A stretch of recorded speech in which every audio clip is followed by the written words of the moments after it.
great. Okay. Thank you. Hello, lovely to see lots of old friends. I'm a member of the Guild of Food Writers. I think you know who I am.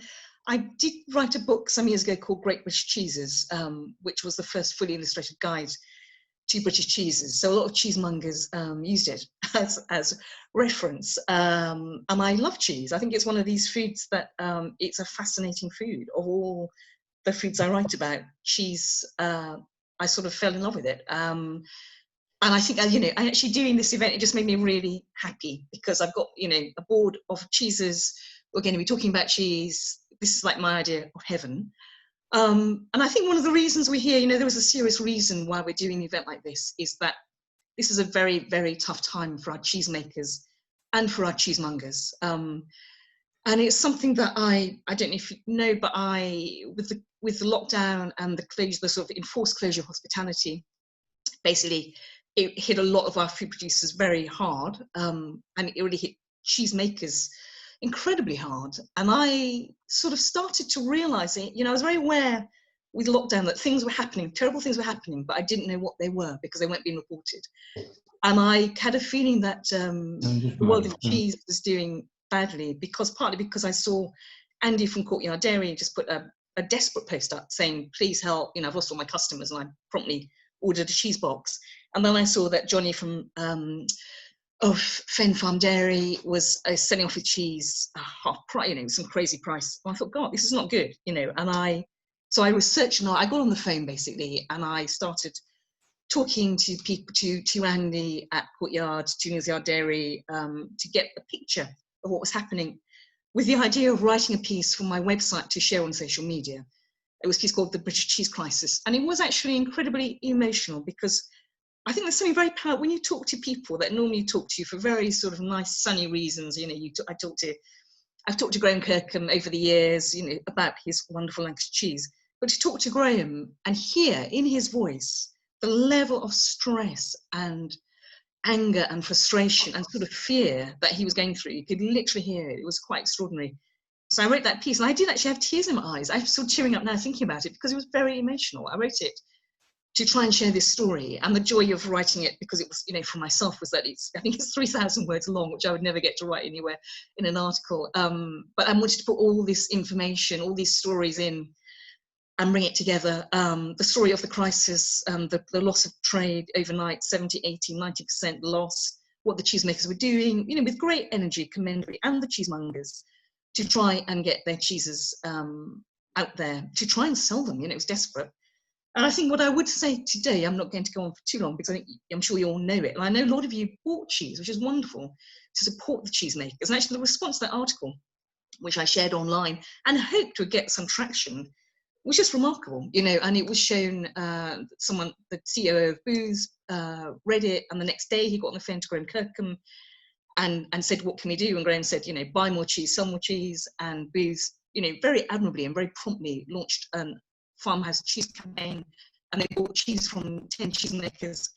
They discounted them. They sort of swallowed that discount. They paid the cheesemakers, you know, good money, and then Booths made less money on it by selling it, promoting it actively to customers. And that makes a difference, you know, when a supermarket does something like that. That is very meaningful. And I was very, very touched because lots of people on my whole Twitter feed for weeks was people telling me they'd bought cheese, and then it was people telling me their cheese had arrived and they were eating it.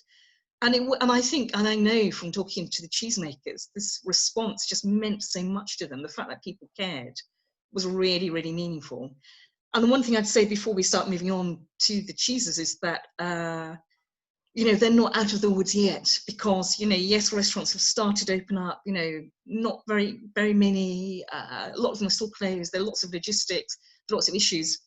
So basically, you know, that market that the cheesemakers supplied is still very fragile and small. So my message is, you know, please keep buying cheese and eating cheese and telling people, you know, if you've got the power to write about it, you know, do. And I am eating huge amounts of cheese, more than normal. And they say cooking with it, which is a joy, which I think, again, lots of people have discovered the fun of, you know, actually the beauty of cooking something like Lancashire. Just a treat there. Anyway, over to you, Pat. Yeah, no, I mean, what you were saying, Jenny, around the sort of the groundswell of support from the public when they found out that there was this crisis hitting artisan cheesemakers. And it was, I mean, I was doing the same. I was talking to cheesemakers. I'd just finished, I was in a sort of book deadline hole for about a week. And then I came out of it and spoke to a few cheesemakers, and they were saying, we could all go bust. You know, it was that serious. Yeah. I spoke to cheesemakers who had 30 tons of soft cheese. That was Cowes Carnarth in Wales. They had 30 tons of blue and soft cheese, and the clock was ticking. And they literally had no orders because 85% of their business was restaurants.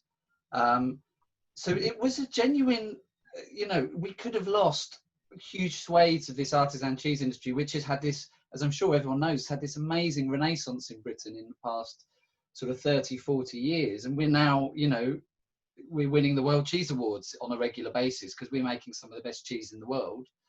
And it was genuinely, for sort of about 4 weeks there, it was very scary times. But once the public found out, there was this kind of surge, this call to arms that Courtyard Dairy did with Jamie Oliver, that you did with your article. Myself and the Cheese Academy, the Academy of Cheese, set up the British Cheese Weekender, which was like a series of online talks and tastings. We had like nearly 10,000 people buying cheese and tuning in to free online talks. Jenny did one, I did one. We had Andy Swinscoe, who's going to join us later, the cheesemonger. He did one. Cheesemakers doing tours of their farms, and it definitely worked. So I think the initial crisis is definitely over. But you know, cheesemakers are back making cheese, but they're on very reduced volumes, and I think they need to, you know, long term, if they don't have this continued support, we could still lose them.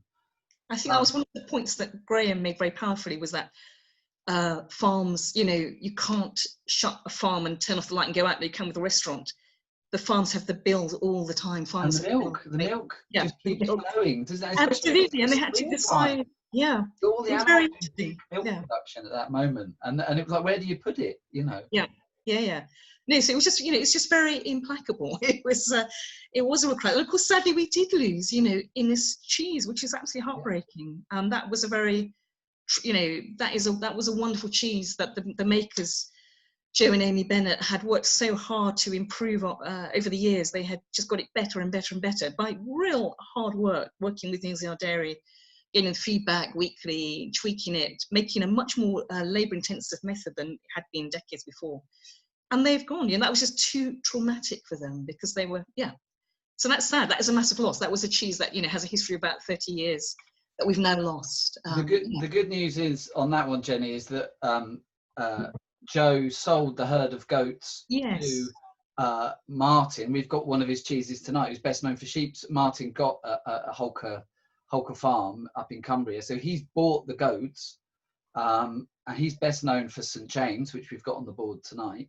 But he told me that, you know, he's got the goats, and at some point he may sort of revive Innis log and Innis brick, which would be terrific. You know, that would be great. So perhaps it's a hiatus for those cheeses, and they may come back, which would be nice. But apart from Innis, I don't know of any other cheesemakers who have gone to the wall so far. So that's pretty. It's pretty exciting. I mean, that's good, isn't it? I think it is good. Yeah, very good. It shows the support and interest there is out there. I mean, I'm aware that it's 7:15 and we've not eaten any cheese, which seems wrong. So should we try the first cheese? We're going to start. You should have a little goat's cheese called Hebden goat. It's sort of a little half cheese you would have got. So some of the cheeses we've got on the board, I'm going to introduce. Some Jenny's going to introduce. Some of them we've picked because we just think they're delicious and wonderful, and perhaps you don't know them. Some we've picked because they sort of tie into this COVID story, and Jenny can talk a bit about those as we go along. We've got some bad. I'm going to talk a bit about when cheese goes bad, and you know, when actually you should be saying to your cheesemonger, no, this isn't right. Or if you end up judging in one of the food competitions and a cheese passes your table, perhaps a few sort of pointers on what to look out for when cheese isn't quite right. So we've got some bad cheese. Andy Swinscoe at the Courtyard Dairy never sells bad cheese, So he specifically made this cheese bad for you tonight. So he sort of took some and kind of brought it on. And what one is completely inedible. The one with the red cross, don't eat that. But it's quite interesting just to see when a cheese has gone to the great heaven in the sky, you know. But let's try the goat's cheese first, which is from a tiny producer called 10 Acres, who are in Yorkshire. Andy Swinscoe supplied all the cheeses. Is based in near Settle in North Yorkshire, and this is a great story where basically a lady called Gillian Clough, who is a university lecturer, she sort of got a small holding near to Andy's shop, and it's so small it's 10 acres. So her company is called 10 Acres, and it was really just a hobby for her. So she got sort of 3 or 4 goats to begin with. She wasn't really into cheese, but she liked the milk, and then she had quite a lot of this milk. She didn't know what to do with it, so she approached Andy and said, well, look, you know, can you help me make cheese? And Andy Swinscoe is very, very experienced cheesemonger, but he's also spent a lot of time making cheese and maturing cheese. So he's sort of been in the background mentoring Gillian Clough to make this this little lactic goat's cheese. And she still, that was in 2015, and she still only has 12 goats, and only 6 of them are milking at the moment. I mean, you want to talk about a micro producer, this cheese is it. So it's called Hebden Goat because it's near Hebden Bridge. It's raw milk, and it's made in the, if you know the cheeses from the Loire Valley, those sort of lactic cheeses they're known as. So what you do is it's a very slow make. You might add a little bit of starter culture to the milk, and then you leave it for sort of 24 hours to very slowly acidify. You'll probably add a little bit of rennet at that point, and then literally you've got your curd, and you sort of scoop it into a mould, and then that's your cheese. What they do with this cheese is just mature it on a little bit, and it develops a lovely kind of coat to it. And if you look at the rind, that sort of, when you see sort of a wrinkly rind, which you often see on Loire Valley goat's cheeses, you know, if you think of Valençay or Saint-Maur de Touraine, you know, they often have a bit of wrinkle going on. That's a particular yeast called geotrichum, and it will break down the cheese, but not in the same way that you would get with the sort of white coat you get on a brie. So bries are much, the mould that you get on a brie is much more kind of aggressive and breaks down the cheese all the way to the middle. This will sort of, you'll get a nice little oozy layer underneath. Typically this, I think this is 3 or 4, 3 weeks old. It's quite a young cheese, but that yeast on the outside will break it down and give you some interesting flavors. Just a quick word on how to eat cheese. We used to do a cheese festival, and I did a whole thing for the public called How to Eat Cheese, and people loved it because it's not just a case of eating it, you know, like with wine or any kind of fine food, I suppose. There's sort of steps to properly assess it. There's a new certification in cheese, a bit like the Wine and Spirits Education Trust, which is called the Academy of Cheese. It was set up by the industry about 3 or 4 years ago, and I teach, there's level 1 and level 2, and eventually we'll do level 4, which will be Master of Cheese, which is, that's a life goal for anyone really. But what we teach on the Academy of Cheese of how to taste cheese is we first look at it, then we squeeze it, we touch it, then we smell it, and then we taste it. Because you can tell a lot just by looking at a cheese. You know, the whiteness of that paste immediately suggests it's goat's milk. That's because there's a pigment in grass called carotene. Cows can't absorb carotene, so their milk is golden in the summer. Goats and sheep, on the other hand, absorb carotene, so their milk is always very white. And again, you could, just by looking at it, I can tell this is probably a lactic cheese, you know, that's quite young and has got this geotrichum rind.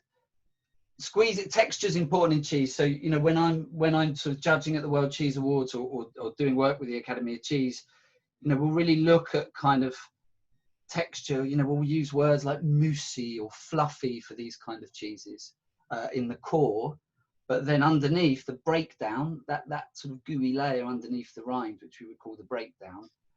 In America, they call it the cream line. you know, we would look at sort of how deep the ingress of that into the cheese. We'd look at how integrated the rind is with the cheese as well. That's quite important with these sort of little soft cheeses. And then we would sniff and smell and try and get some aromas. So, I mean, this smells really grassy to me. And I'm getting a little bit of the sort of goaty animal notes, but it's quite fresh and zingy and, you know, maybe a little bit of citrus. And then when you taste it, I mean, I've tasted this earlier, so.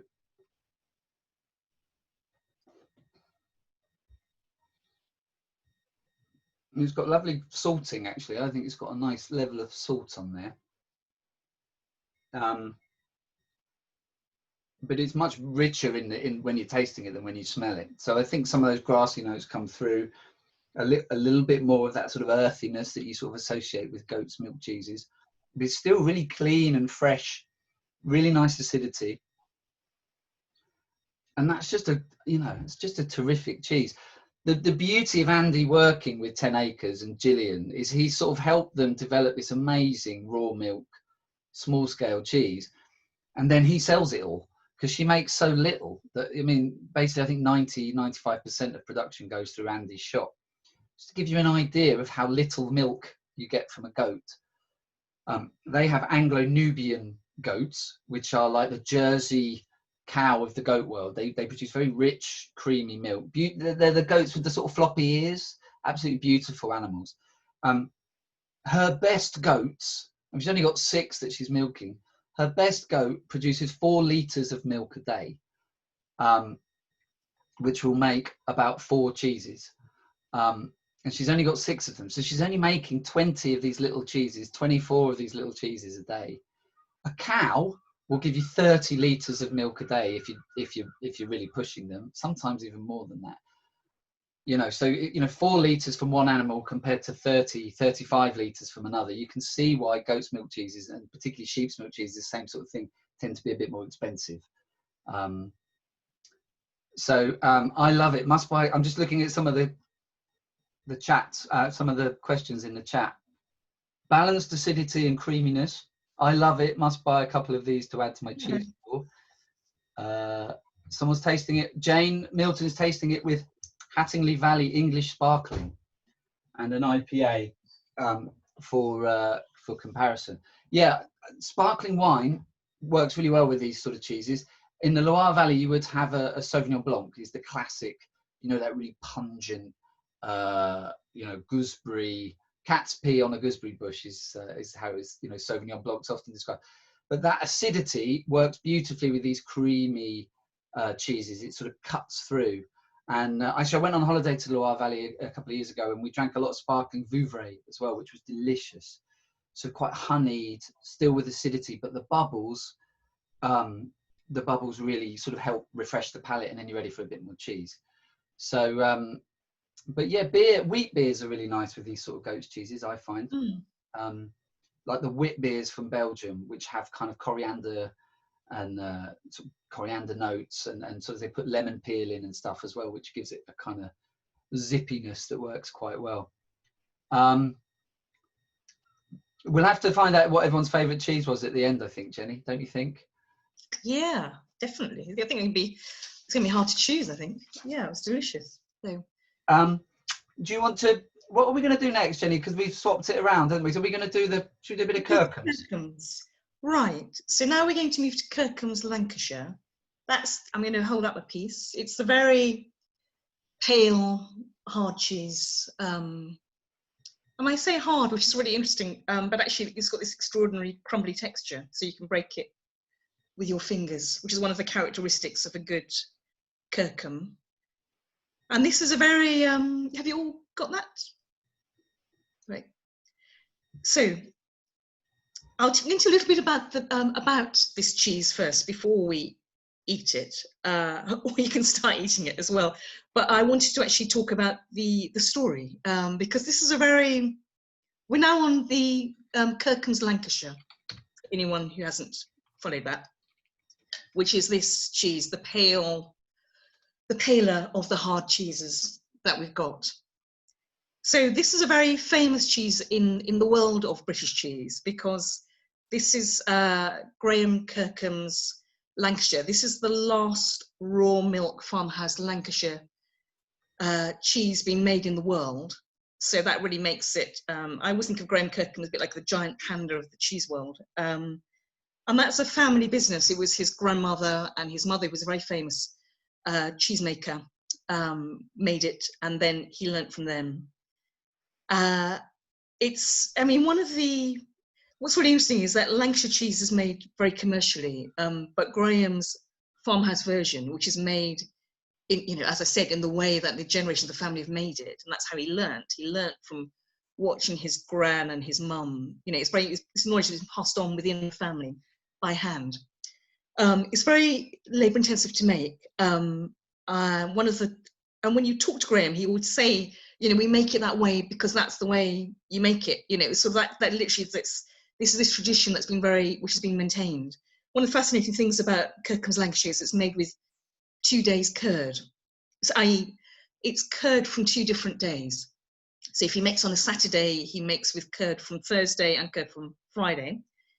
And the curd on Thursday, he was explaining to me that this has it's kept and it's just allowed to start to sort of get a little bit more action. So it gets a sort of nutty flavour, it gets a little bit of geotrichum starts to develop on it. And then the day's curd, the younger curd, is sort of fresh and very milky. So what Graham says is they want both of those elements in the cheese. And I think if we try it now, you can actually taste that. I'm going to pause and eat a bit. So in fact, it's well worth smelling it because it's got that lovely fresh smell. You know, really, yeah.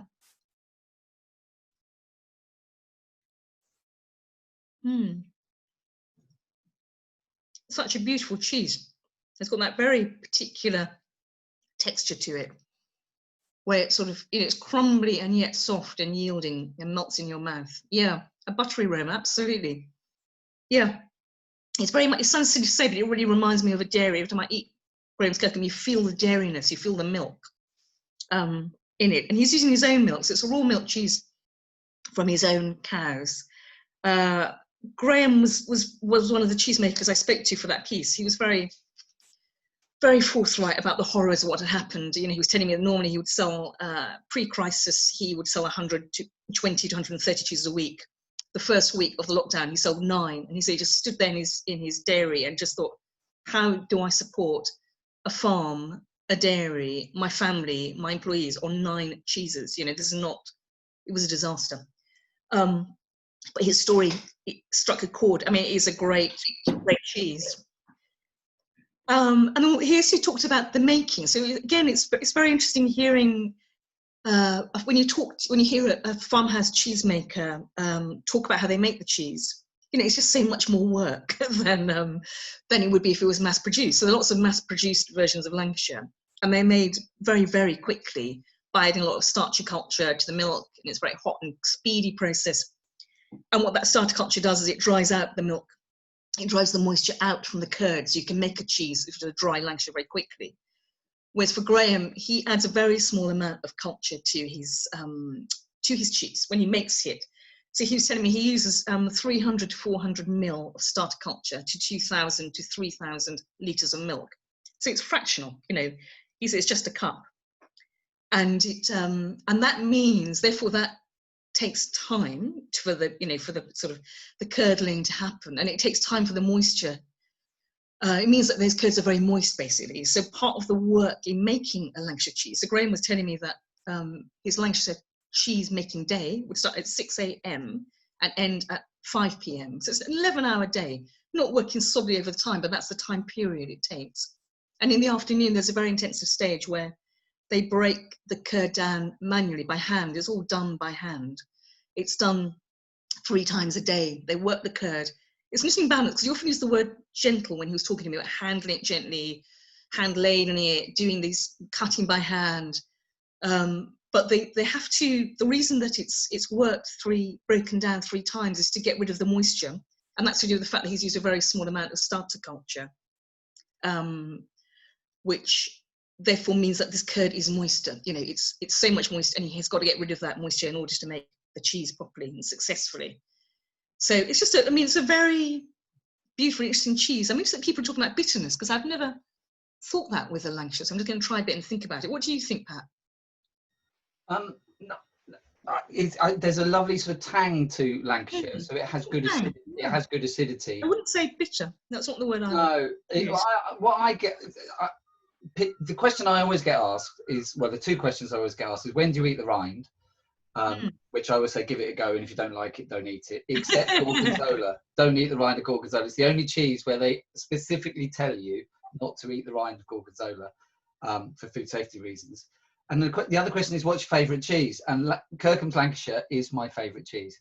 Oh, And I love its subtlety, and the fact it doesn't, you know, like, yeah, a great big honking 18-month Gruyere is wonderful and knocks you around the head with big flavours. But I love the fact with Kirkham's you have to sort of work at it a little bit and come back to it. And that's not to say it doesn't have complex flavours, but you've got to sort of find them. And I think there's a savoury finish to it that I really like. There's a savouriness that sort of just keeps the flavours going in that sort of milky, gentle, and the texture. For me, that thing of the 2-day curd, I think he used to do a 3-day curd. yeah. And that was historically in Lancashire. They just didn't have enough. You know, they were very small farms, and they didn't have. They'd only have a few cows, and they didn't have enough milk to make a full cheese. So they'd make a bit of curd, hold on to it, make a bit more curd the next day, hold on to it, make a bit more curd the next day, and then sort of put it together until they had enough for a cheese. And he's the only one doing that traditional method with raw milk, you know, on the farm. And yeah, I just love it. I think it's. I also think it's really nice to champion our traditional cheeses in this country, is because, you know, we're on our board today. We've got, you know, cheeses that are British but have been inspired by European. You know, we've got a Brie style cheese, we've got a Comté style cheese. But the more I get into cheese, the more I actually go back to British Red Leicester, cheddar, Lancashire, Caerphilly. I just think they're terrific, but they're subtle. I think, you know, they don't give everything up. Yeah, it's really interesting, isn't it? I think you're absolutely right. That's the word for it. It's sort of cheese you fall in love with, because I think it's just very it's gentle, but in a very interesting and actually complex and hard to achieve way, which makes me sort of fill with admiration with the fact that it has got, you know, I think a lot of flavour, a long finish. It's also a wonderful cheese for cooking with, and one of the things I would really recommend if you haven't ever made it, do make Simon Hopkinson's Lancashire. It's his mum's cheese and onion pie, which is a classic Lancashire dish. And he's got a very lovely, beautifully detailed Simon Hopkinson recipe for it. And I made it because, again, I had so much. I think after the British Cheese Weekend, I bought a stonking piece of it and I used them up.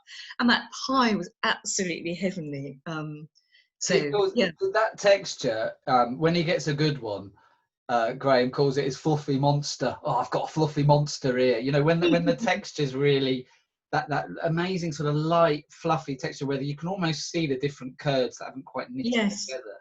Yeah. Actually, I would like to say, sorry, it's one thing to say, but Graham is incredibly, I spoke to Graham recently, and he was just incredibly grateful for the support that people had shown. He was just very, and I think all the cheesemakers I've spoken to are just so moved, I think, by the fact that people do care about their cheese, care about them, want to help them. So it's really worth knowing that, you know, that is a real person who is feeling really heartened, actually, by what happened. Should we move on to this big piece of brie that's kind of running away on my board? It's sort of about to disappear off my table. And I'm not even going to pick it up because it won't. I can. So it is the one that looks like brie. So we're gonna move on now to the brie style cheese, which is Baron Bigod, and Jenny will talk a little bit about the people that make it, and then you should also have in the little packs you should also have one had a green tick and one had a red cross on. These are examples of cheeses with these soft cheeses where they can sort of go a bit over, and the one with the green tick you could still eat, but it's gone a bit. it's probably all right to eat. I mean, Andy said it's fine to eat, but it's a bit past its best. And then we'll have a look at the other one. But Jenny, do you want to talk a little bit about the cheese generally? Yeah, I'll tell you a little bit about the story. So this is, I think it's a really interesting example, because we already had that example with the Hebden Bridge of how Andy Swinscoe worked with the cheesemaker. And one of the things I love about the world of British cheese is there's a lot of camaraderie within it, and a lot of help, actually, sort of help and support by cheesemakers to cheesemaker, but also cheesemonger to cheesemakers. And Neal's Yard Dairy play their part here because the man who makes this, Johnny Crickmore, dairy farmer, loved as a boy, loved the cows, loved the business, going to take it over, but just, life was very tough for dairy farmers. And he became, I think, quite embittered, actually, in a way, and just sort of really angry about what was happening, how hard it was to make a living, and realized that this was not viable, and he needed to add value to his product. I mean, he's a real, I really admire him. He's got a real energy to him, Johnny. So he thought, what do I do? And of course, historically, one of the ways of adding value to milk was by making it into cheese. So he wanted to make a cheese. He went to Neal's Yard Dairy to chat to them, and they said, look, we've got all these cheeses, they're all British, and then here we've got a French cheese, which is the French Brie de Meaux. And try make a British Brie de Meaux, but it's not an easy cheese to make. And Johnny went away and consulted with a French cheesemaker, who then said, when he told him that his cattle were Holstein, I think they're Holstein cross, he just went no, it's not going to work. You need to get, you need good milk. You need a different milk to make this cheese you want to make. And he advised him to buy Montbéliard cows. So Johnny very enterprisingly went off and bought Montbéliard cows and brought them back. And this, for any of you who are Archers fans, I don't know if any of you are, this was actually a plot on the Archers. I mean, it's a really interesting point. We haven't really talked about the importance of the milk. For these farmhouse cheesemakers, they work with their animals to create the milk to make the cheese. So everything starts with the milk, obviously, and it's really important to get the right sort of milk to then achieve the sort of cheese that you want to get. So he sort of started making this cheese. It took time, but he's got there, and it's such a good cheese now. I mean, it's a wonderful. Yes, it's Baron Bygod. He named it after a local. He's in Suffolk. It's named after a local historical figure. Yeah, so probably you would know all about Johnny and Baron Bygod. And in effect, it's sort of a British Brie come Camembert. He often uses the term Camembert, Pat. Have you noticed that when you talk to him, he crosses between the two cheeses, in terms of influence? Yeah, it was definitely Brie de Meaux he makes them in the size of a Brie de Meaux. Yeah. And actually, I think Baron Bygod has won awards at some of the French agricultural shows in sort of blind judging, and the French have been absolutely outraged that this upstart from Suffolk has come along and is winning awards, because actually, Brie de Meaux is a protected name, so you can make Brie anywhere, Somerset Brie, but Brie de Meaux has a PDO, and so it must be made with raw milk in that region, just sort of east of Paris, sort of Paris Basin. But even so, there aren't really farmhouse producers of Brie de Meaux anymore. Generally they'll be buying milk from different farms. So in some ways, he's sort of doing what the French were doing a lot, 40 years ago, 50 years ago, and they've sort of got bigger and a bit more industrialized. So it's quite a unique. I love the story that he went to France and sort of he got these Montbéliard cows from the Jura Mountains, and I love the idea of these cows in the Jura Mountains, kind of wet. One morning they're skipping around the Jura, and then the next morning they wake up near Bungay, in Suffolk, where it's a lot flatter. There's a few questions coming in about people saying it's a little bit bitter, it's very ripe. I'd say this is absolutely on point for me. As a Brie style cheese would go. This is why it's worth buying soft cheeses from a good cheesemonger. I think particularly with soft cheeses, these are cheeses that need care and attention and need looking after in a way that the supermarkets really struggle to deal with. So I would say, Andy's we have to be careful because Andy's on the call, and we're going to talk to him in a minute. So we should we can get his view on it actually. Yeah. But the bitterness is in the right, isn't it? I like the little touch of bitterness because there is a little bit of bitterness from the rind. Yeah, which I really like. I like the contrast.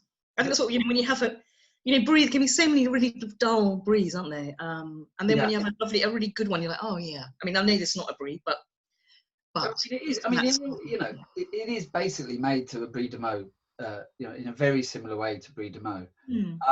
So typically with these bloomy rinded,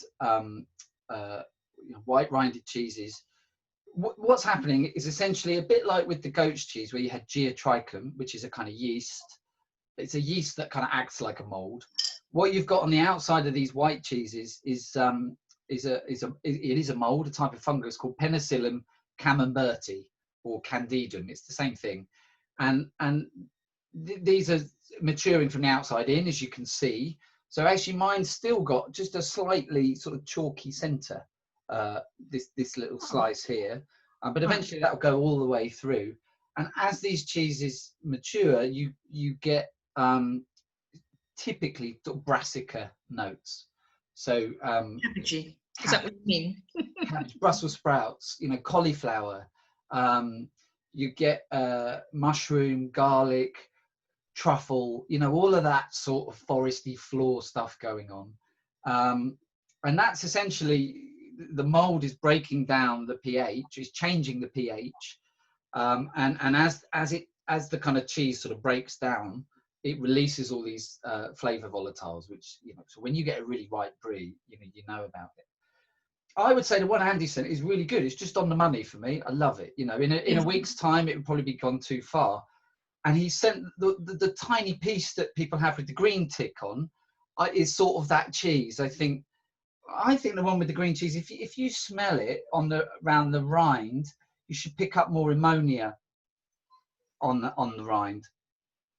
And so when you get one of these cheeses, a slight whiff of ammonia is fine. That means it's sort of on point. When it really starts to get quite a lot of ammonia, that sort of sort of urine smell, if it's really strong, particularly if you're getting it sort of in the middle of the cheese, the first bit to go is the corners. If you imagine if you look at my cheese here, you've got two bits of mold working on the cheese. So that's where these cheeses sort of ripens first. And if you get a little bit of ammonia on the corners, that's fine. But if it's actually tasting or smelling of ammonia in the middle, it's probably going a bit too far. Some people like it though. There's someone saying here, there's not that much difference. They quite like the green. I mean, there's no right or wrong with these things. If you like it and it's safe to eat, then eat it. I always say, I mean, some people like them a bit chalkier in the middle, so you get that texture. With camembert in Normandy, they quite like it a bit chalky in the middle, so you get goo and chalk. Contrast. And then you can see with the red cross cheese. I mean, this is just dried out. It's not smelling. I mean, you can really smell, if you really get your nose into the rind on that one, you can really smell the ammonia on that. And that's something to look for with, camemberts, bries. That ammonia smell, sometimes you get with sort of soft washed rind cheeses as well. And it's a sign that the molds have kind of given up really, and they're just giving off lots of ammonia. One of the other good things to look out for when you want to know if a brie is really ripe is if you start to see these sort of little brown flecks. That's a good, if it's completely white still, it's probably a bit young. So without even cutting into it, you can tell once it starts to go a bit brown, and actually give it a, feel it before. If you don't want to cut into a cheese because you're not sure if it's ripe or not, you can actually just give it a squeeze. If it's a bit soft around the corners but still springy in the middle, you've probably got, another week or so on it. If it's sort of gooey all the way through when you feel it, then it's probably time to be eating it.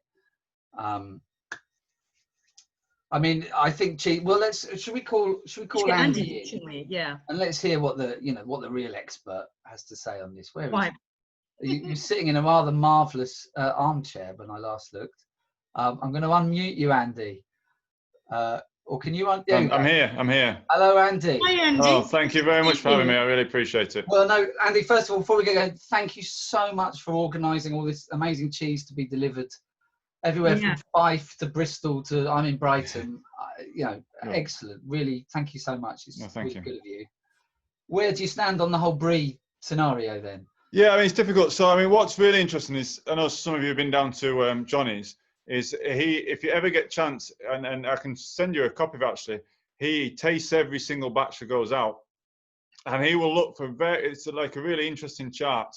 And certain things like the bitterness is not necessarily to do with age, just some cheeses will come through very bitter. It tends to be the ones that have more white development and less yeast development. So that one you had first was a touch bitter on the rind as a result of that. It was the best ripeness we had. And the other thing you'll find is that some people like Patrick had a bit from towards the corner, which still had a bit of chalk in it, and that's because they were quite chunky at the edges, but they'd sloped down a bit in the middle. So because they're 100-gram bits that we sent out, you each got a little bit, and some of you got a thinner bit from exactly the same wheel, which will have ripened faster within the same wheel. And it's really interesting to see if you cut 250-gram wedge, you get to see the difference a bit more. But with the thinner bits, you can actually have, each of you can get slightly difference within your own tasting profile, just because the wheel. Johnny is a fairly consistent cheesemaker, but he does get these varying thicknesses on the wheels and within the wheel and within the batch. And you see that an awful lot with some other cheeses as well. Like, we work quite closely with Stichelton, and they will iron every single cheese. They won't say this batch tastes like that. They have to look at every single individual cheese. And we see that with when we receive the wheels from Barron, we open every single box and we squeeze every wheel. Even if it's made on the same day, if it's molded on the same day, the wheels will be different between the same day's batch. But even when you get into the wheel, it's very annoying when you have one that's sloped like that, because you've got to cut the brie at some stage, and half's going to be right before the other half's right, which is incredibly annoying. But they don't get too much of a slope on them, but we do get that quite frequently, actually. And it's just trying to manage that and manage where it goes out. The other problem with mail order is, of course, is that some of you would have received your boxes in the morning when they've been kept cold a lot easier than some of you received your boxes in the evening when they've had what we call in the industry turbo affinage, which means that it's been with the courier for maybe a few more hours than somebody else, and it's ripened a bit faster. And all those things can affect a little tasting like this. And Andy, this is where, this is what I was saying, you know, for these cheeses, they're kind of, for the soft, you know, thin rinded cheeses, that they need TLC, don't they? You know, it's hard, you know, if you think about supermarkets with their distribution models and big hops, and it just, they can't really look after them properly. Yeah, so supermarkets, it's a very difficult thing, because a good brie like this, I say, is a bit like a pear. So it's perfect for around about 5 minutes, right? And then, you know, and that's when you're not there. And it's a bit like that pear ripeness. And the problem with that on a supermarket counter is that once you cut a brie, a whole brie, it doesn't ripen quite the same. So what you want to do is keep the brie till it's perfectly ripe, and then cut into it, and then get it sold, basically, as soon as possible, and get it eaten, really, which presents its own challenges. And supermarkets don't have cheese cutting counters to cut these big bries. So what they tend to make is what we call a stabilized brie type, which is something that's quite spongy.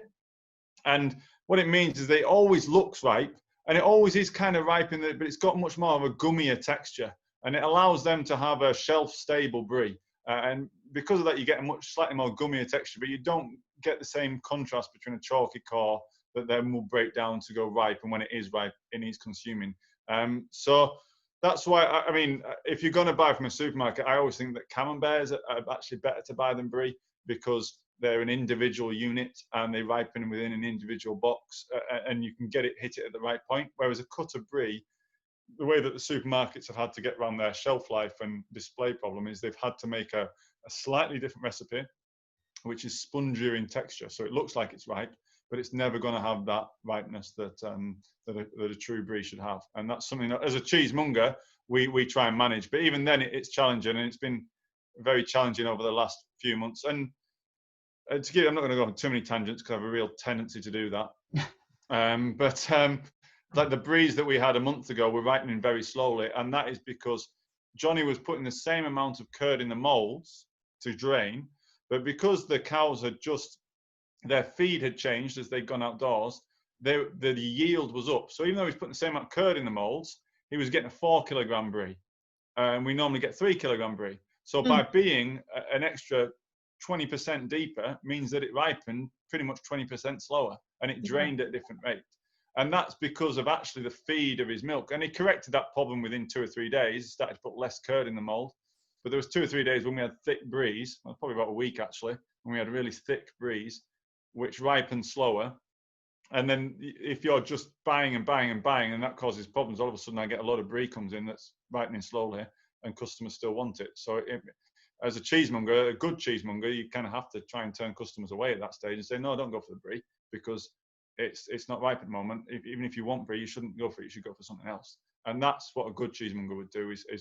But most cheesemongers, unfortunately, because they've got the brie, and even though it's underripe, will just cut through it and just keep going at it.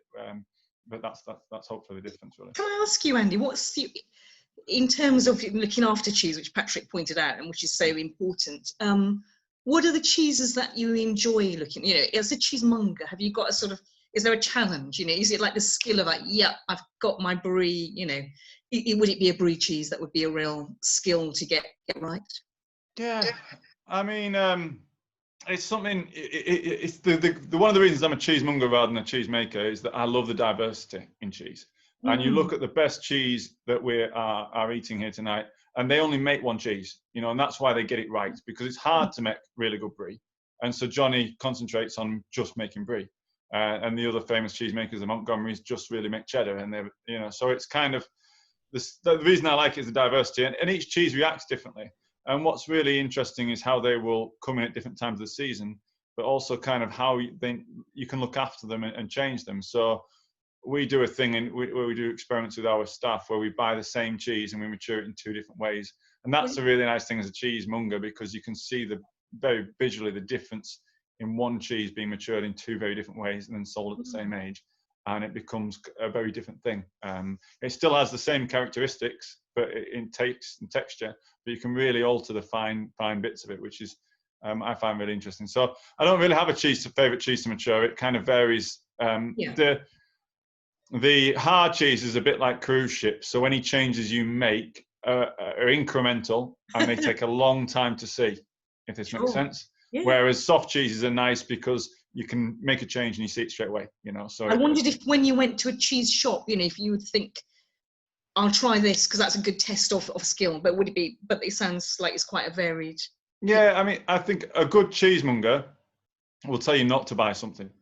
Yeah, if that makes sense. I think that's a good cheesemonger. In a good cheese shop, you'll go in and they won't have something, and they'll tell you, no, that's not perfect enough. If you want that style of cheese, you should have this. And I think that's what a good cheesemonger should do is actually have a good relationship with the customer, but good enough to stand up and go, oh, you want brie? Do you know what? You don't. If you really want to enjoy it this week, you want to have something else. I think that's a good cheesemonger, personally.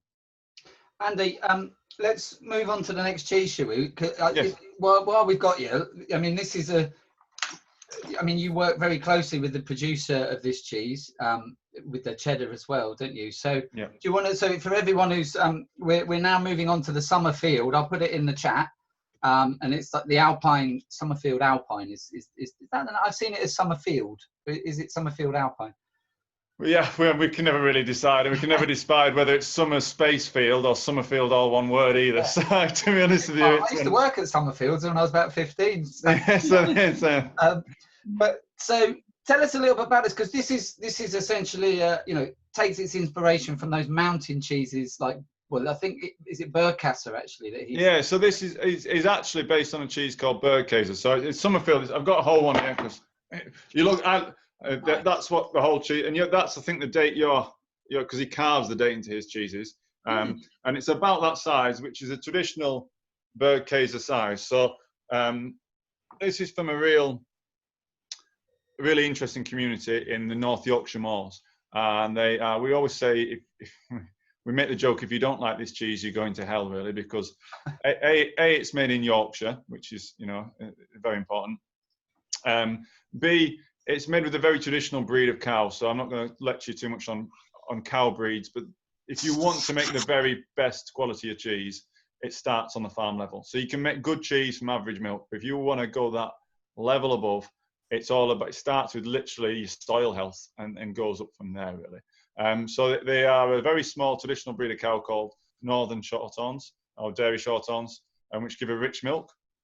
and they're farmed biodynamically, which is like organic, but you have to produce a lot more of your feed yourself. There's some other funny things in there as well, which but the main thing for this particular farm is that they produce all their feed themselves pretty much on their own farm, and quite diverse pastures.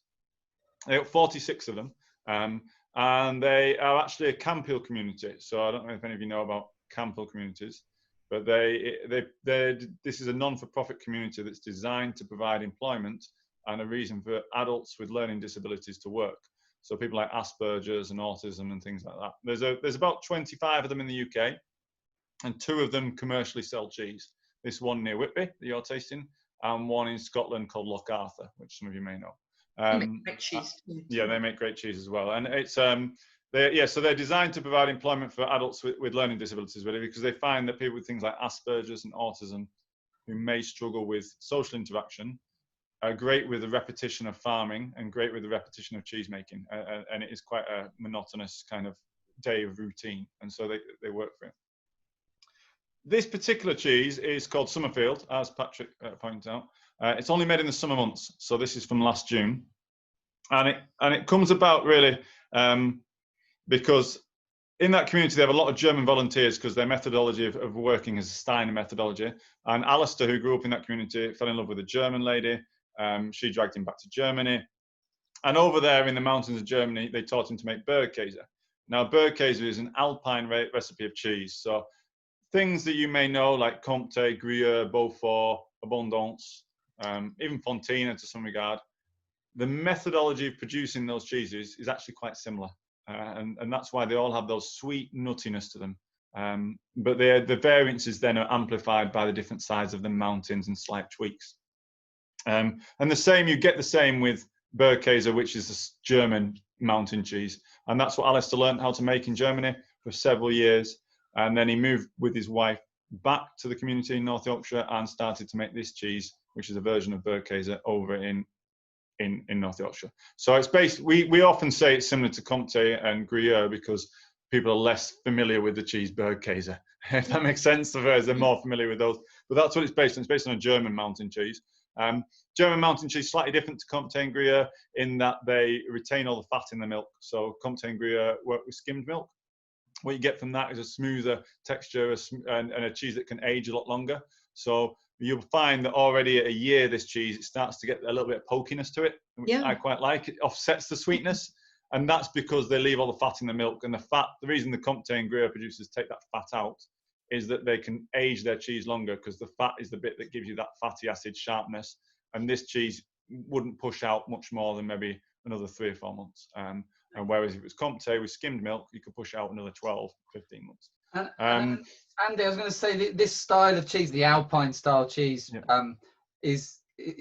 British producers have really struggled to make this style of cheese.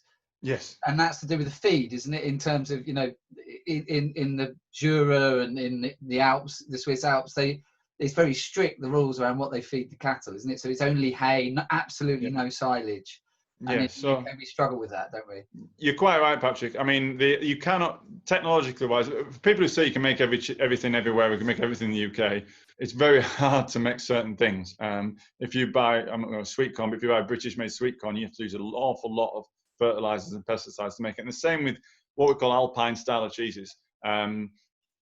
They need to be from animals that are fed on dry forage. And in the Alps, that's quite easy because it's sunny and it drains really well, and they have really good dry forage, so they feed them on grass in the summer and hay in the winter.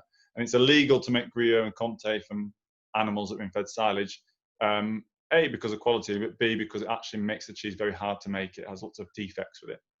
So in the UK, to make good quality hay, you need minimum 4, but really 5 to 6 days of sunshine on the trot.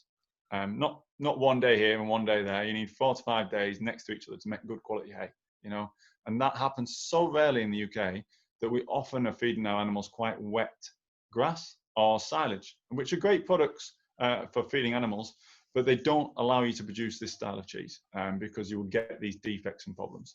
So we can't really easily make this style of cheese in the UK. The way that Botton Village get around it, several advantages. They're on the east coast of the country, they're near Whitby, so it's a lot drier over there than it is where I am on the west coast. So that's one advantage. They're on the east coast where it's dry. And the second advantage is they only make this in the summer, and that's why it has its name. So they only make it when the cow's out of pasture. So we only sell it at a year old. So we sell it from June, July, August, September, and we're still selling a bit in October, which is made last year. So they only do it from summer milk when the cow's out of pasture. In the winter, they make cheddar because cheddar doesn't have those problems in manufacture from wet grass and silage. So you only really get 3 real styles of this cheese in the UK, in my opinion. And Summerfield's one of the greatest. The other ones are quite hard to find as well. At Bermondsey, hard pressed, one down in London, which is made similar style to this. But and there's some good chat, Andy, about what to drink with this. Yes. People are getting right into it now.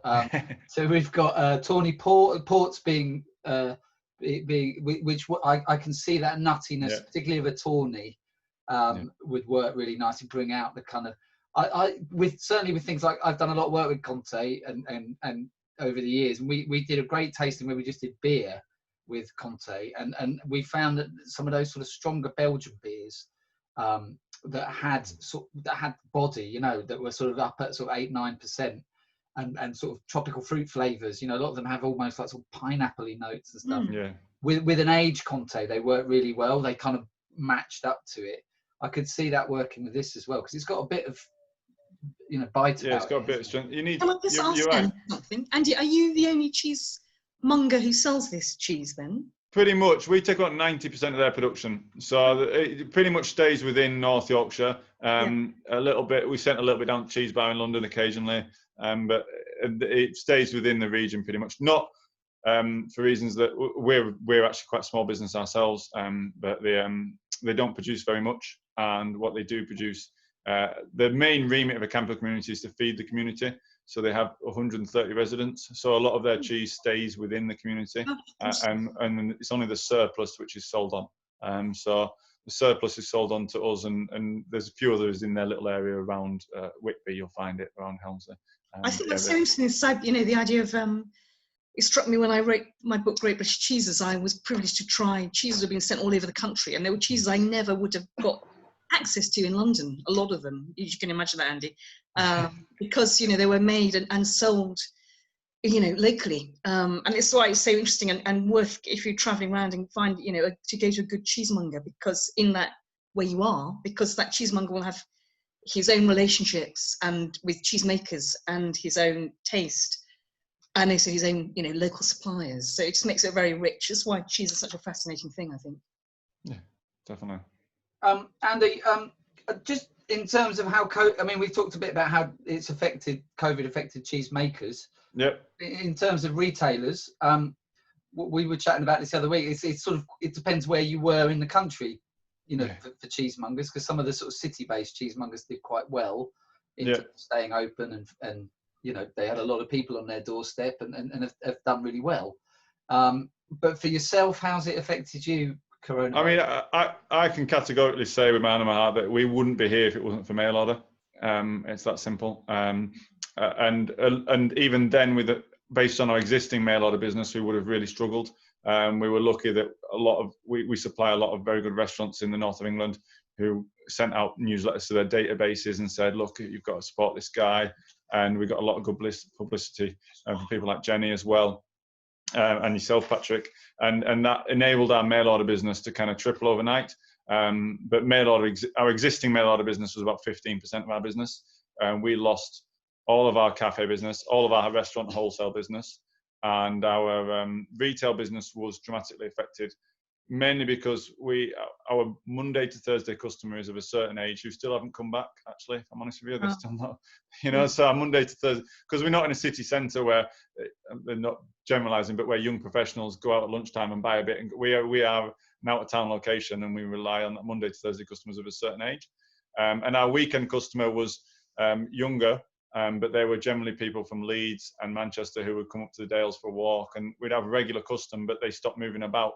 And that kind of massively affected us, and still is at this moment, to be honest with you. I think it's, I think it was a very challenging period, and still is. And how we get ourselves out of this is still challenging. And the mail order has now started to drop. We were very well supported, and our fundamental problem is that we are primarily a cheese retailer. 60% of our business is talking about cheese. That's what I enjoy doing, and selling it direct face to face.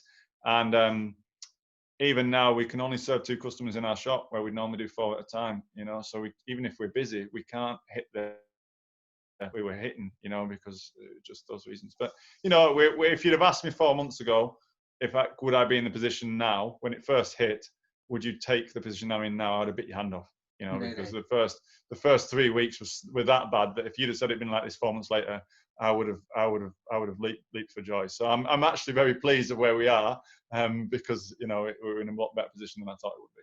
Someone's asking, Catherine's asking, can we order direct to Andy from anywhere in the UK? The answer to that would be yes, I imagine. Yeah, pretty much, yeah. And you forgot the other thing that, I mean, what has been fascinating about this whole story, you know, I did a big article in the Telegraph on just how cheese businesses and cheese retailers are sort of, the word everyone used was pivoted, which is a horrible word really, in this period, but just people coming up with completely crazy new ways of selling cheese, whether that was, you know, driving around Sheffield city centre delivering it direct with vegetables. You know, I know a cheesemaker who did that. But you've got a cheese vending machine, Andy, is that right? Yeah, so that's it. So it's we always thought we'd want a cheese vending machine because we are on a major road that has a lot of people passing going to the lakes and the dales, and we thought when we close at 5:30 it'd be nice if we could get that late night, especially on a Friday, the late night people going to the lakes and the dales. But we just could never justify the investment, and so we always went, oh, it's a nice idea, because we'd seen them in Switzerland on the side of farms where they have similar problems to we have.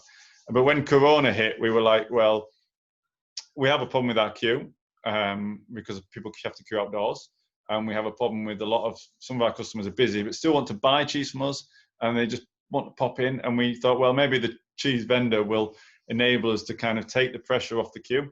And also those people in a rush but still want to buy good cheese can buy cheese from a vending machine. So that's what we do. We have a vending machine. It only does 6 or 7 of our best local cheeses that are raw milk farm cheeses. And, you know, it's only been going 3 weeks, but it has proved a real... Is it popular? A, it's an interesting talking point, but B, at this stage, it looks like it'll pay for itself within 18 months to 2 years, which is what more than I could ask for, really, because I didn't get it to retire off. I got it to take pressure off our shop and enable us to continue doing what we're doing, really. So I think I'm really pleased with that at the moment. Yeah, brilliant. Well, yeah, I love that idea. I've got an image of like when I used to go swimming, and you know the packet of crisp falls down. Yes. It's not one of those, is it? You have to open the hatch or something. Yeah, it's like it's a rotational thing. So it's stand up, and it's got loads of little doors on it, and you choose the door you want, and the whole thing's refrigerated, and the door opens, and you just pick it out, and so it doesn't drop from a height, and you don't end up with dented cheese. That's no good for your breed, your Baron Bygod for exactly. shelf, is it? but yeah, I mean, it will never take over our main core business, which is retail, but it's a nice addition, especially for out of hours. I think that's really helped. And for people who want no contact at all, you know, it means that, you know, they can go and get some of our range within the vending machine. Oh, brilliant. Well, thank you. Yes, and Andy's website is filled with wonderful, I think we got the sheet about St. James. You know, Andy's got so much information, as you can tell, and a lot of it he's shared very generously on his website, which is full of wonderful articles and, interviews that you've done, Andy, and it's just a very, it's very inspiring. So I hope, good luck, and thank you so much for. No, thank you for having me. I think, I really appreciate it. So much appreciated. I'm gonna try and find a picture of Andy's vending machine and share it with everyone so they can see. I think I can do that.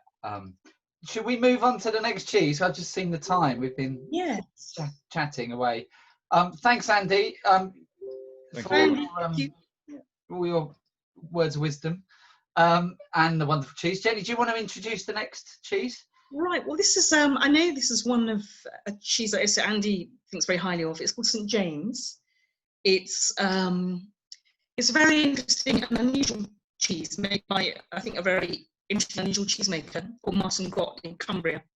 Martin and his partner Nicola. And it's a washed rind sheep's milk cheese, which is very unusual in itself as well. It's the one it's the sort of triangular piece like that, quite firm. It's really interesting because St. James always varies.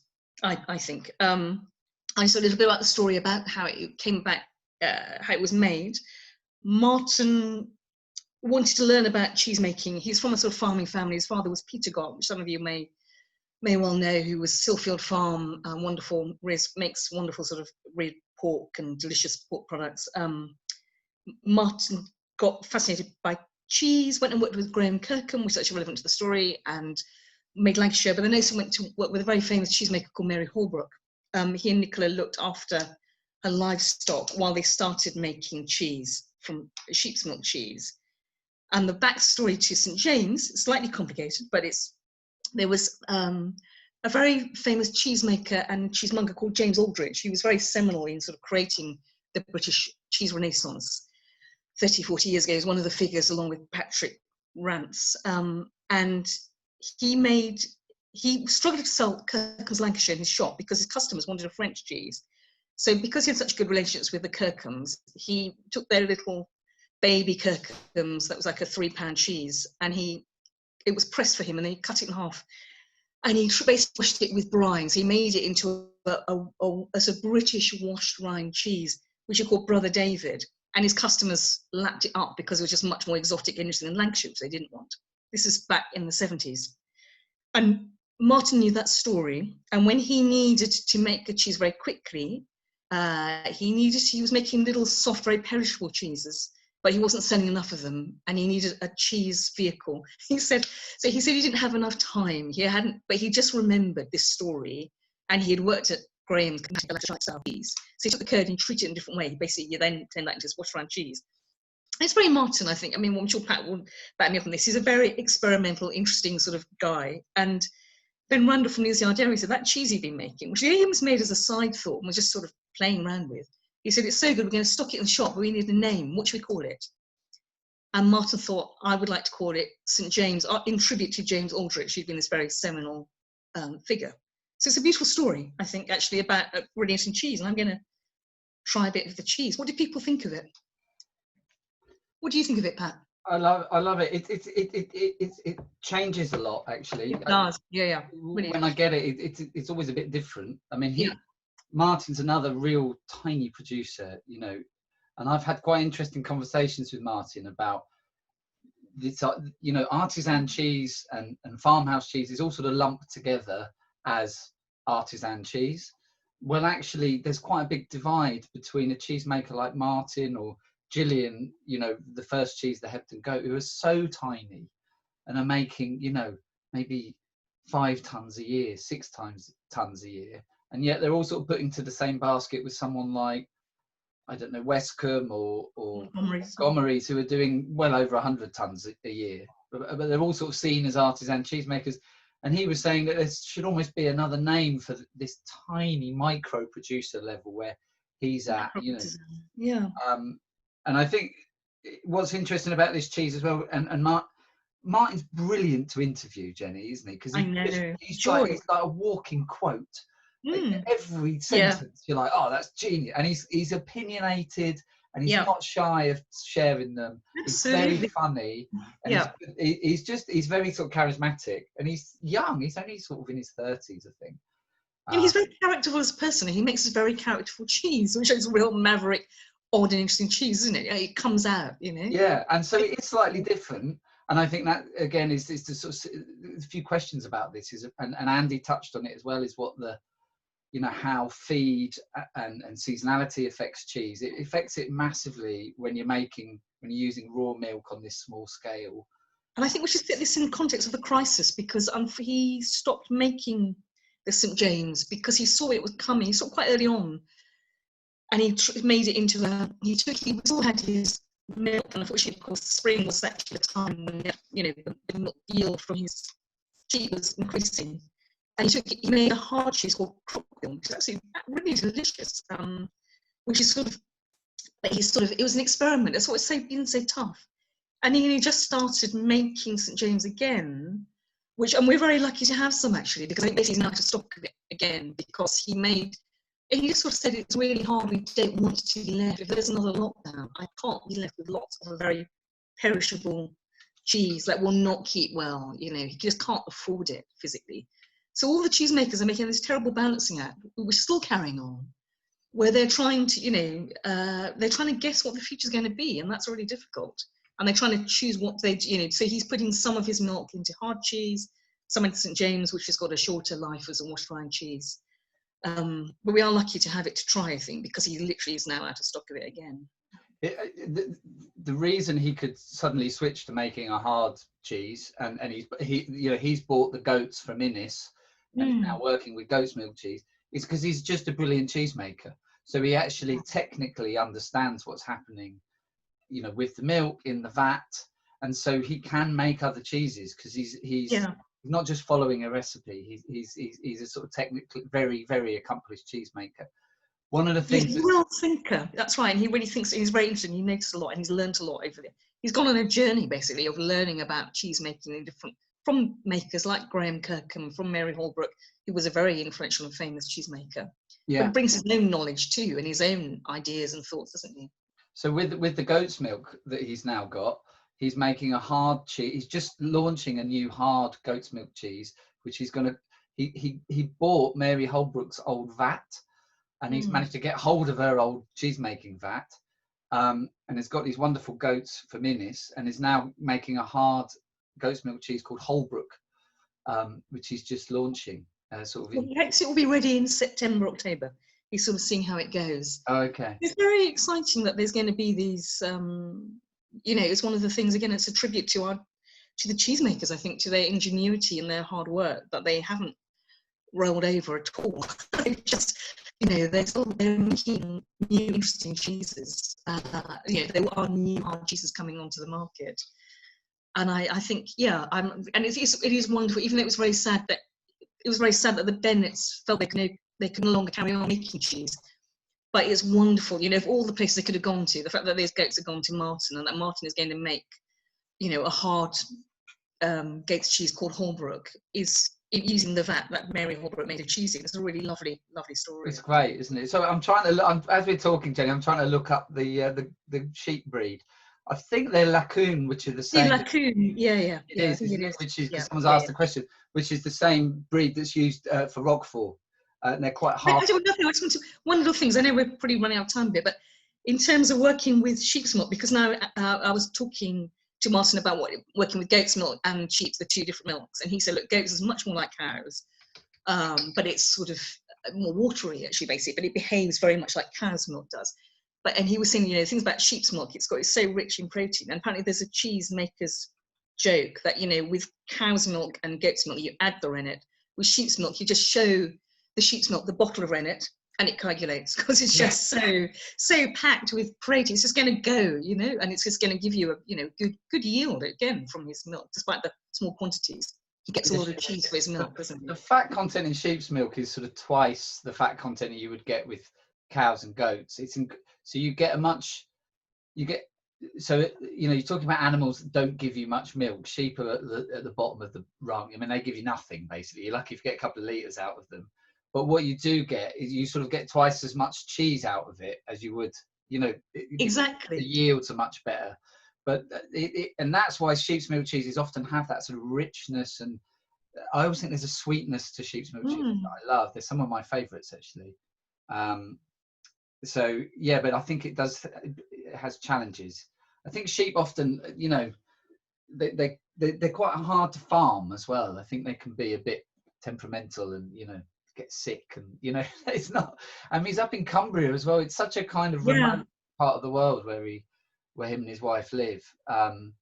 Should we move on to the next cheese? Because I've just seen the time, and we're so just a final one. I mean, we were going to go with Stichelton, and then actually I thought I did a tasting a couple of weeks ago and thought, well, I suspect a lot of people know Stichelton, which is made in Nottinghamshire. It's made in the Stilton style by Joe Schneider, and he can't call it Stilton because the PDO for Stilton specifies pasteurized milk, and he's very keen to use raw milk. So we were going to use Stichelton, and he was, you spoke to Joe, and he was one of the cheesemakers. The blue cheesemakers were sort of hit very hard by the coronavirus crisis, as well as soft cheesemakers. But then we thought, well, actually, no, there's a new raw milk Stilton style cheese that perhaps people hadn't come across, which is Spark and Hoe Blue. And you'll know the name Spark and Hoe, I'm sure. They make a terrific raw milk red Leicester. And it's they're based in Leicestershire, and it's the Clark family. So very well known for their red Leicester. And then their son Will has come into the business. So it's Joe and David who started making red Leicester sort of 10, 15 years ago.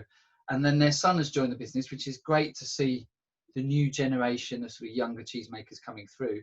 And he decided he wanted to make a Stilton, because they're in Leicestershire, which is part of the area, you know, the PDO protects Derbyshire, Nottinghamshire and Leicestershire. So you can only make Stilton in those 3 counties.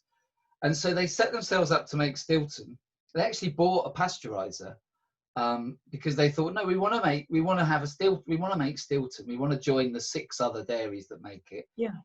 But they've never used a pasteurizer before, because they've always made a raw milk red Leicester. And so they sort of played around with it. And in the end, they didn't like using the pasteurizer. And so it's just sitting there. And in the end, they gave up using it and have made Spark and Hoe Blue, because they just like making raw milk cheese. So it's a raw milk Stilton. You know, the lawyers of the Stilton Cheesemakers Association would probably send a strong letter to me, because it's not Stilton, you know, because they're using raw milk, but it's made in the area. You know, it's made to a very sort of a Stilton recipe. It's a bit different in it. A lot of Stiltons, you know, will go out about 12 weeks. This is 14 weeks. It's matured for. And I think it's got, I had this on a tasting the other week, and it was incredibly savoury, I thought. I haven't actually tried this bit yet. Someone, I think Katie Caldesi said mushroomy, which I think is a very good word for what I'm getting. Yeah. And sort of there is this, and mushroom, and perhaps a bit yeasty. I sort of get that sort of slightly yeasty note from the rind, almost like a bit sort of bready almost. But so he, you know, like Stitcherton, he was in big trouble when coronavirus hit, Will Clark, because he'd just built his stores up of this Spark and Hoe Blue, and he had loads to sell, and sales dropped off a cliff. Because everyone was stockpiling Cathedral City in the early days of coronavirus. And so he ended up, Neil's Yard really helped him. So he was one of the cheeses that went into the Save Farmhouse cheese box. That's a great initiative from the up there, wasn't it? Yeah. So I don't know if, I'm sure people have picked up on this, but Neil's Yard, Jason Hines from Neil's Yard, you know, he knew some of his cheesemaker suppliers were in big trouble.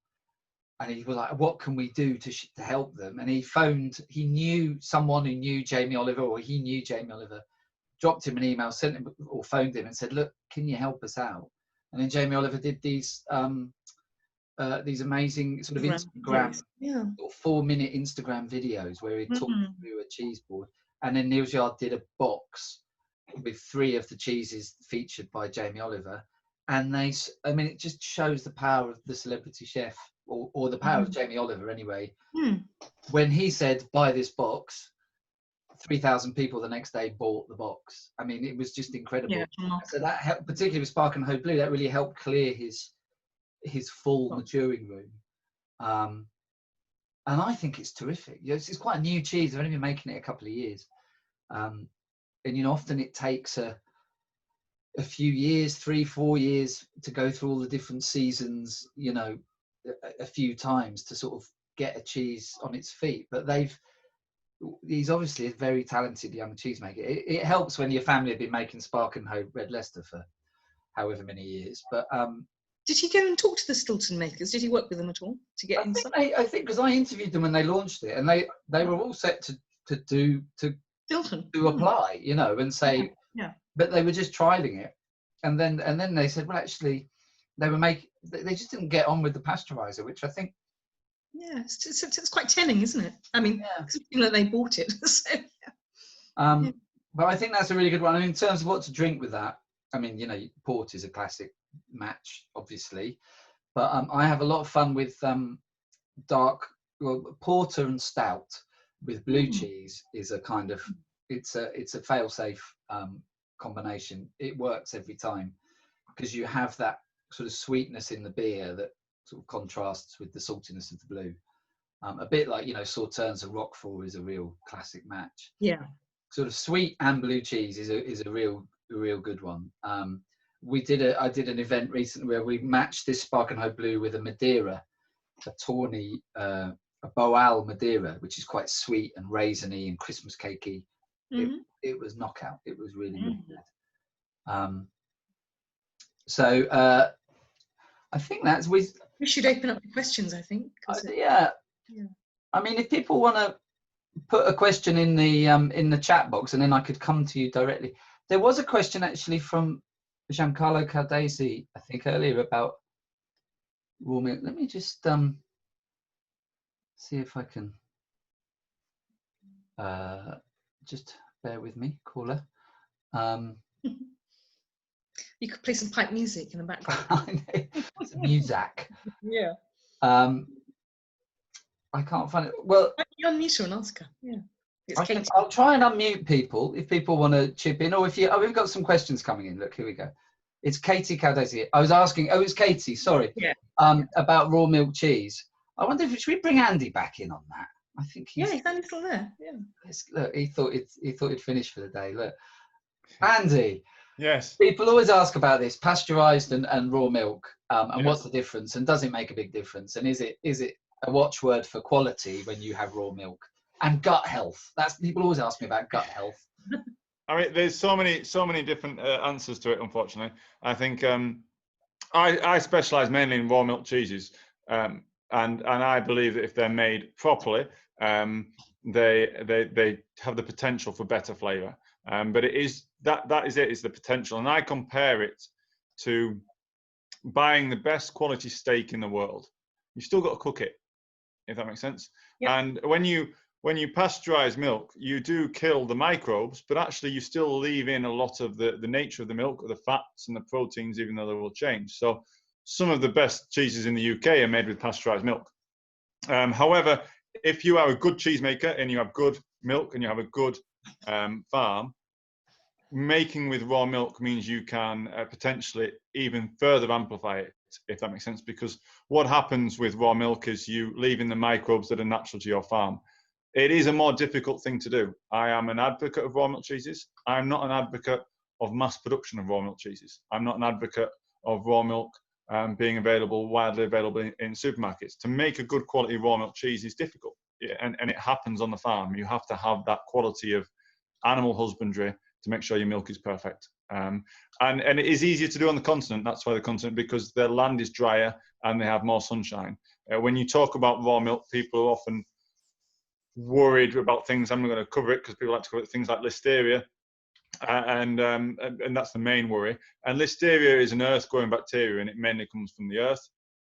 And it's harder to make cheese in the UK with that issue because we have more mud. And if you have larger farms, which we have in the UK, 200-300 animals, you have more pinch points in your farm. You have more gates they've got to get through, which are wet, which means they've got more mud to go over, which means you've got a greater chance of getting listeria on your udder of your animal.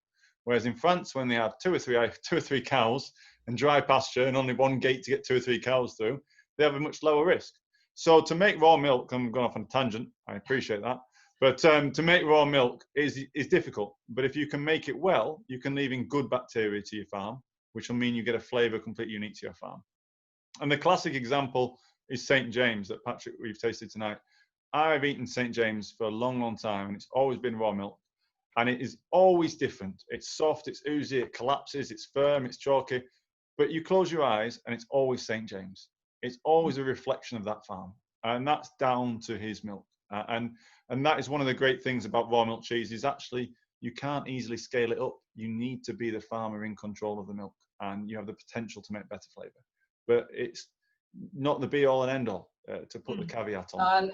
And I have to say, I mean, I've tasted some absolutely terrible raw milk cheeses down the years, and I've tasted some wonderful pasteurized cheeses. So I think it's just to be, you know, I think sometimes raw milk is seen as a sort of a byword for quality. Yeah.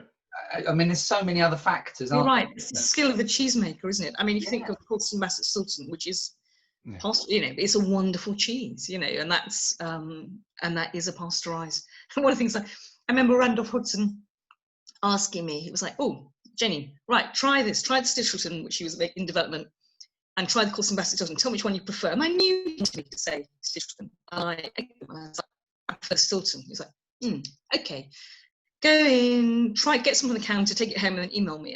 And I was like, I still preferred the Stilton. I mean, I just thought it was great. You know, it was the skill of Billy's Dairy making that Coulson Bassett. You know, this is years ago, so the Stilton was in very early stages. But yeah, it's not as simple as saying that raw is great. But I think certainly, but it is another right. box to tick.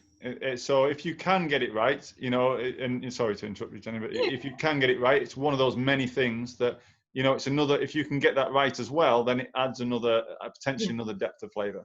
That's what I was going to say. That's why Randall felt so strongly, wasn't it? That he remembered the raw milk Stiltons and the greatness they hit, you know, the high notes that they were able to get. And that's what he wanted to do by setting up the Stilton project. Yeah, exactly. And somebody asked about gut health, and that is not really my area of expertise, and I hate to come in with any type of science that I'm not sure about. However, there is a lot of research done in raw milk. I'm not going to go too much in the science of it, but the lactose, the milk, is one of the few things that will make it through the stomach and keep its bacteria alive. So it's often what they use as a vehicle to get stuff in to your gut, because it can make it through the acidic stomach.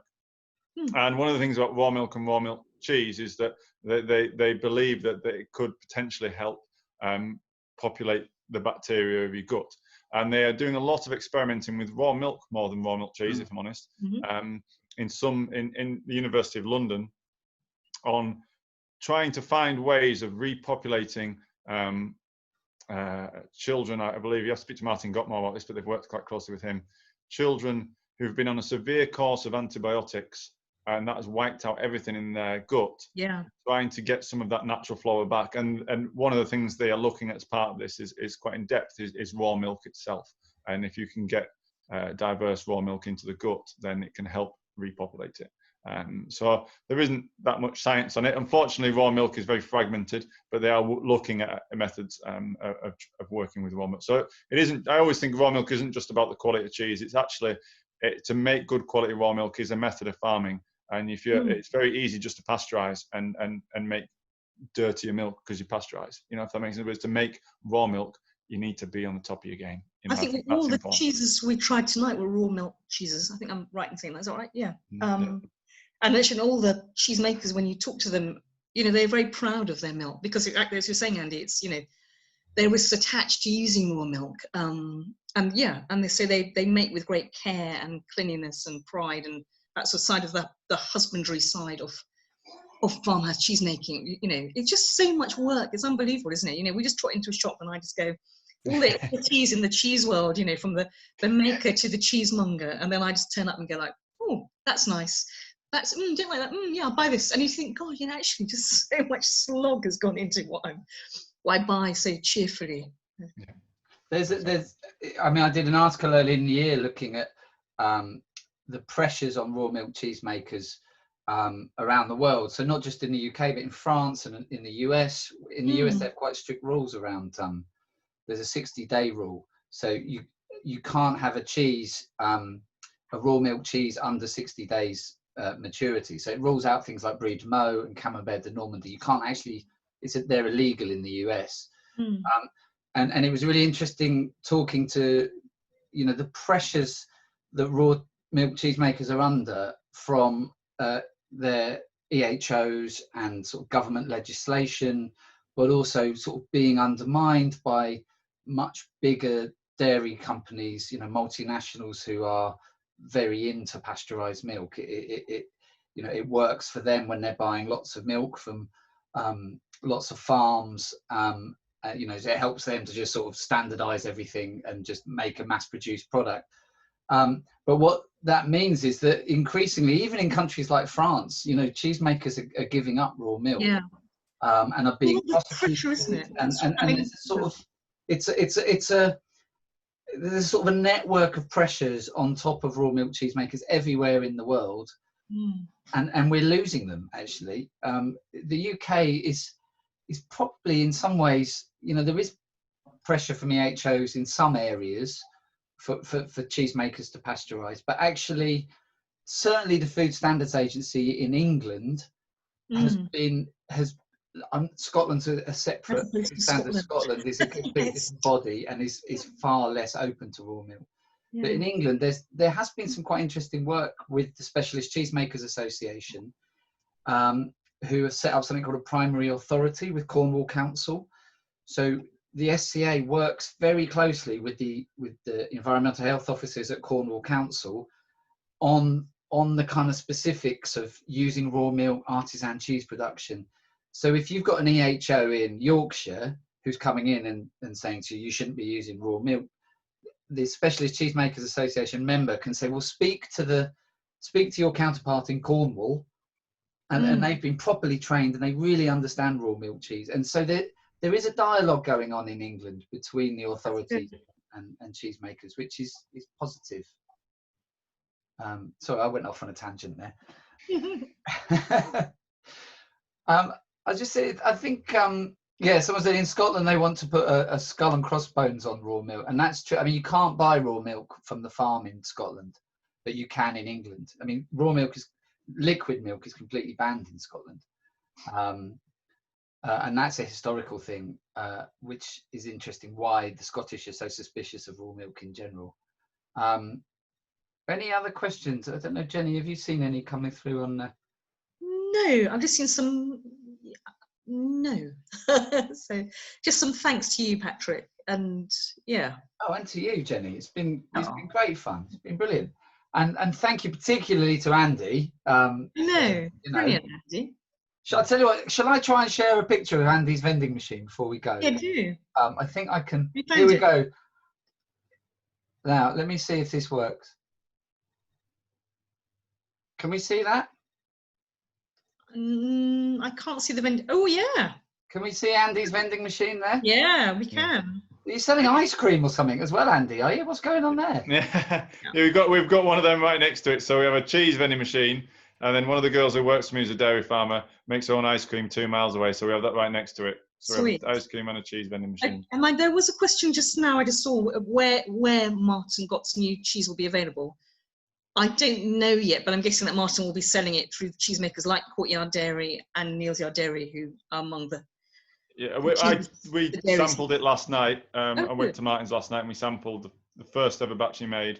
Good. And his plan is to sell it initially through Neal's Yard Dairy and ourselves. Right, and then go from there. The two wonderful cheesemongers who've just done so much. So that's fantastic. I mean, so everyone, the message is really, I think, it's still tough. It's very tough out there for cheese.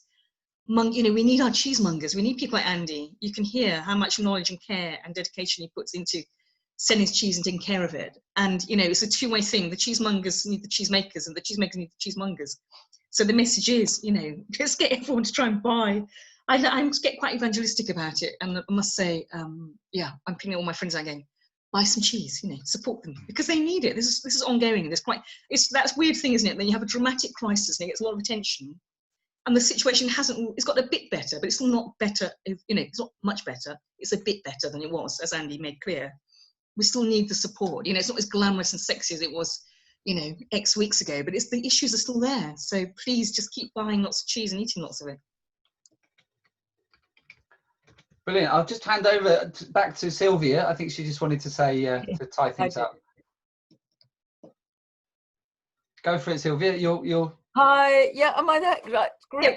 Of course, thank you to everyone, to Jenny and to Patrick, but also to Claire for the lovely crackers. Thank you so much, Claire. Thank you, Claire. And of course, they go, like my Lambrusco, they go so well with every single cheese, but I know you have different flavors for different styles of cheeses if people want to explore, and maybe that's for another occasion.